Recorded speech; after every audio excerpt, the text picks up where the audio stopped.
মধ্যপ্রাচ্যে যুদ্ধের উত্তাপ, হুমকি পাল্টা হুমকি, ক্ষেপণাস্ত্র হামলা ও তেল সংকটের আশঙ্কা। ভ্লাদিমির পুতিন ও ট্রাম্প ফোন আলাপের মধ্যেই বাড়ছে সংঘাত, মধ্যপ্রাচ্যে বড় যুদ্ধের আশঙ্কা। মধ্যপ্রাচ্যে নতুন করে শুরু হওয়া সংঘাত ক্রমেই ভয়াবহ রূপ নিচ্ছে। যুক্তরাষ্ট্র, ইসরায়েল ও ইরানের মধ্যে চলমান যুদ্ধের কারণে পুরো অঞ্চলে উত্তেজনা চরমে পৌঁছেছে।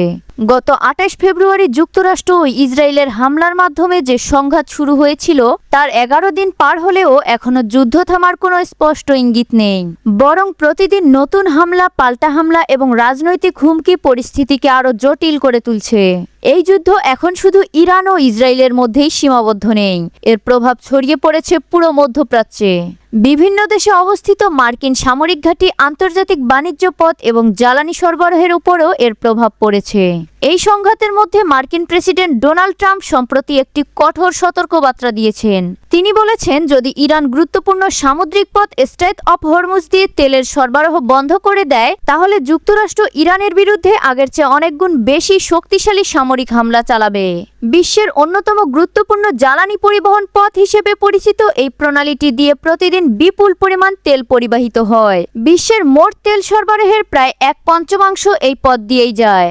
ট্রাম্প তার সামাজিক যোগাযোগ মাধ্যমে লিখেছেন, ইরান যদি এই নৌপথ বন্ধ করার চেষ্টা করে তাহলে যুক্তরাষ্ট্র এমন সব লক্ষ্যবস্তুতে আঘাত হানবে যা সহজেই ধ্বংস করা সম্ভব এবং যার ফলে একটি রাষ্ট্র হিসেবে ইরানের ঘুরে দাঁড়ানো অত্যন্ত কঠিন হয়ে পড়বে।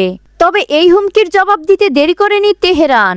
ইরানের নিরাপত্তা প্রধান আলী লারিজানি সামাজিক যোগাযোগ মাধ্যম এক্সে এক পোস্টে ট্রাম্পের মন্তব্যকে সরাসরি প্রত্যাখ্যান করেন। আলী লারিজানি ট্রাম্পকে উদ্দেশ্য করে বলেন, ইরান আপনার ফাঁকা হুমকিতে ভয় পায় না। আপনার চেয়েও বড় শক্তি ইরানকে নির্মূল করতে পারেনি। নিজের প্রতিই খেয়াল রাখুন যেন নির্মূল হয়ে না যান। তার এই মন্তব্যের মাধ্যমে স্পষ্ট হয়ে গেছে যে ইরানও এই সংঘাতে পিছিয়ে যাওয়ার কোনো ইঙ্গিত দিচ্ছে না। এদিকে ইরানের বিপ্লবী গার্ড বাহিনী IRGC জানিয়েছে, তারা যুক্তরাষ্ট্র ও ইসরায়েলের লক্ষ্যবস্তুতে 34তম দফা হামলা চালিয়েছে। এই হামলায় হাইপারসনিক ক্ষেপণাস্ত্র সহ 3 ধরনের শক্তিশালী ক্ষেপণাস্ত্র ব্যবহার করা হয়েছে বলে দাবি করা হয়েছে। ইরানের আধা সরকারি সংবাদ সংস্থা মেহর নিউজ এজেন্সির প্রতিবেদনে বলা হয়েছে, এই হামলার লক্ষ্যবস্তু ছিল মধ্যপ্রাচ্যের বিভিন্ন দেশে অবস্থিত মার্কিন সামরিক ঘাঁটি এবং ইসরায়েলের গুরুত্বপূর্ণ সামরিক স্থাপনা।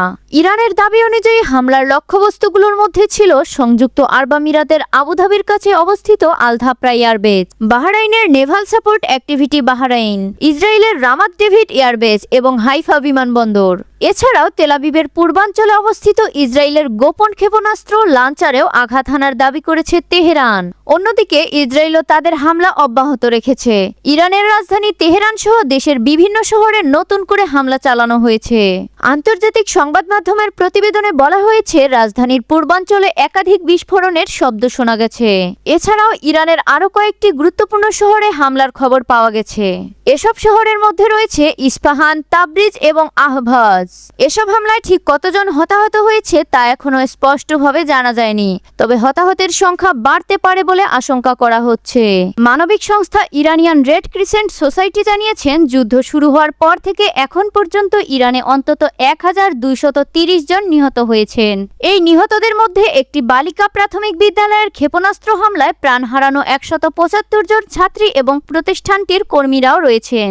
এছাড়া মধ্যপ্রাচ্যে অন্যান্য দেশেও এই সংঘাতের প্রভাব ছড়িয়ে পড়েছে এবং আরও কয়েকশো মানুষ নিহত হয়েছে বলে জানা গেছে। অন্যদিকে যুক্তরাষ্ট্র জানিয়েছে, এই সংঘাতে এখন পর্যন্ত অন্তত 7 জন মার্কিন সেনা নিহত হয়েছেন। এই যুদ্ধ নিয়ে আন্তর্জাতিক মহলেও উদ্বেগ বাড়ছে। জার্মানির চ্যান্সেলর ফ্রিডরিখ মিটস বলেছেন, ইরানের বিরুদ্ধে যুদ্ধ কিভাবে শেষ করা হবে সে বিষয়ে যুক্তরাষ্ট্র ও ইসরায়েলের মধ্যে এখনো স্পষ্ট কোনো পরিকল্পনা দেখা যায়নি। তিনি আরো বলেন, যুদ্ধ যত দীর্ঘ হচ্ছে ততই নতুন প্রশ্ন তৈরি হচ্ছে। আমরা বিশেষভাবে উদ্বিগ্ন যে এই যুদ্ধ দ্রুত ও বিশ্বাসযোগ্যভাবে কিভাবে শেষ করা যাবে তার জন্য এখনো কোনো স্পষ্ট পরিকল্পনা নেই। এদিকে যুদ্ধের মধ্যেই মানবিক সহায়তার হাত বাড়িয়ে দিয়েছে আজারবাইজান। দেশটি জানিয়েছে, তারা ইরানে খাবার ও ওষুধ পাঠাচ্ছে। আজারবাইজানের জরুরি পরিস্থিতি বিষয়ক মন্ত্রণালয় জানিয়েছেন, দুই দেশের প্রেসিডেন্টের মধ্যে ফোন আলাপের পর এই সিদ্ধান্ত নেওয়া হয়েছে। তারা আরও বলেছেন, এটি শুধু মানবিক সহায়তাই নয়, বরং শান্তির একটি বার্তাও। অন্যদিকে ইরানের পররাষ্ট্রমন্ত্রী আব্বাস আরাঘচি বলেছেন, যুক্তরাষ্ট্র ও ইসরায়েলের যুদ্ধ পরিকল্পনা ব্যর্থ হয়েছে। তিনি আরও দাবি করেন, তাদের প্রথম পরিকল্পনা ব্যর্থ হয়েছে, এখন তারা অন্য পরিকল্পনা বাস্তবায়নের চেষ্টা করছে, কিন্তু সেগুলোও একইভাবে ব্যর্থ হচ্ছে। তিনি আরও অভিযোগ করেন, যুক্তরাষ্ট্র ও ইসরায়েল ইরানের আবাসিক এলাকায় নির্বিচারে হামলা চালাচ্ছে।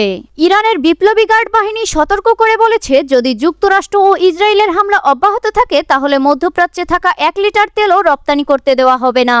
এই হুমকির জবাবে ট্রাম্প আরও কঠোর প্রতিক্রিয়া জানিয়েছেন। তিনি বলেছেন, ইরান যদি হরমুজ প্রণালী দিয়ে তেলের সরবরাহ বন্ধ করার চেষ্টা করে তাহলে যুক্তরাষ্ট্র তাদের উপর আরও শক্তিশালী সামরিক হামলা চালাবে।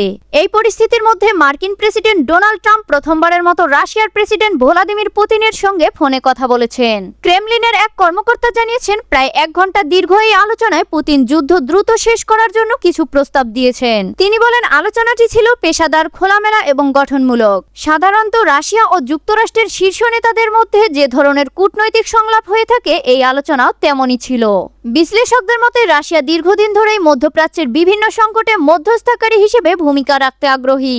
তাই ইরানকে ঘিরে বর্তমান সংঘাত দ্রুত শেষ করার জন্য রাশিয়া কূটনৈতিক উদ্যোগ নিতে পারে বলেও ধারণা করা হচ্ছে। ফোনালাপে দুই নেতা আঞ্চলিক নিরাপত্তা, জ্বালানি সরবরাহ এবং আন্তর্জাতিক স্থিতিশীলতার বিষয়েও আলোচনা করেছেন বলে জানা গেছে। বিশেষ করে মধ্যপ্রাচ্যে যুদ্ধ দীর্ঘস্থায়ী হলে বৈশ্বিক জ্বালানি বাজারে বড় ধরনের অস্থিরতা তৈরি হতে পারে, এই বিষয় নিয়েও উদ্বেগ প্রকাশ করা হয়েছে। এদিকে আন্তর্জাতিক বিশ্লেষকদের মতে এই ফোনালাপে ভবিষ্যতে বড় ধরনের কূটনৈতিক উদ্যোগের ইঙ্গিত দিতে পারে, কারণ রাশিয়া, যুক্তরাষ্ট্র এবং ইউরোপীয় দেশগুলোর মধ্যে সমন্বিত কোনো উদ্যোগ ছাড়া মধ্যপ্রাচ্যের এই সংঘাত দ্রুত শেষ হওয়া কঠিন হতে পারে। বর্তমানে আন্তর্জাতিক মহলে গভীর উদ্বেগের সঙ্গে পরিস্থিতি পর্যবেক্ষণ করছে। অনেক দেশই মনে করছে, যুদ্ধ যদি দ্রুত বন্ধ না হয় তাহলে এটি পুরো মধ্যপ্রাচ্যে আরও বড় আকারের সংঘাতের রূপ নিতে পারে। ইতিমধ্যেই যুক্তরাষ্ট্র, ইসরায়েল ও ইরানের সঙ্গে সরাসরি এবং পরোক্ষ সামরিক উত্তেজনা বাড়ছে। এর সঙ্গে মধ্যপ্রাচ্যের অন্যান্য দেশেও বিভিন্নভাবে জড়িয়ে পড়ার আশঙ্কা তৈরি হয়েছে। আন্তর্জাতিক বিশ্লেষকরা বলছেন, এই যুদ্ধ দীর্ঘ হলে শুধু ইরান ও ইসরায়েল নয়, বরং পুরো অঞ্চলের নিরাপত্তা পরিস্থিতি অস্থিতিশীল হয়ে উঠতে পারে। মধ্যপ্রাচ্যের বিভিন্ন দেশে অবস্থিত মার্কিন সামরিক ঘাঁটি, গুরুত্বপূর্ণ জ্বালানি স্থাপনা এবং আন্তর্জাতিক বাণিজ্য পথগুলোও তখন বড় ঝুঁকির মুখে পড়তে পারে। বিশেষ করে বিশ্বের অন্যতম গুরুত্বপূর্ণ সামুদ্রিক বাণিজ্য পথ স্ট্রেইট অফ হরমুজ নিয়ে নতুন করে উদ্বেগ তৈরি হয়েছে। এই পথ দিয়ে যদি জাহাজ চলাচল ব্যাহত হয় তাহলে বৈশ্বিক জ্বালানি বাজারে বড় ধরনের অস্থিরতা তৈরি হওয়ার আশঙ্কা রয়েছে।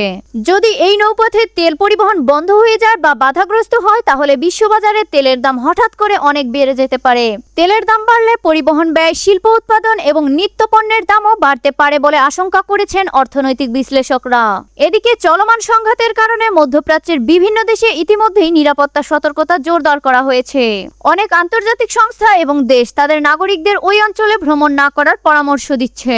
পরিস্থিতি যদি আরো উত্তপ্ত হয় তাহলে আন্তর্জাতিক বাণিজ্য, আঞ্চলিক স্থিতিশীলতা এবং বৈশ্বিক নিরাপত্তার উপরও বড় ধরনের প্রভাব ফেলতে পারে বলে মনে করেছে বিশেষজ্ঞরা। এই কারণেই আন্তর্জাতিক মহল এখন গভীর উদ্বেগের সঙ্গে পরিস্থিতি পর্যবেক্ষণ করছে।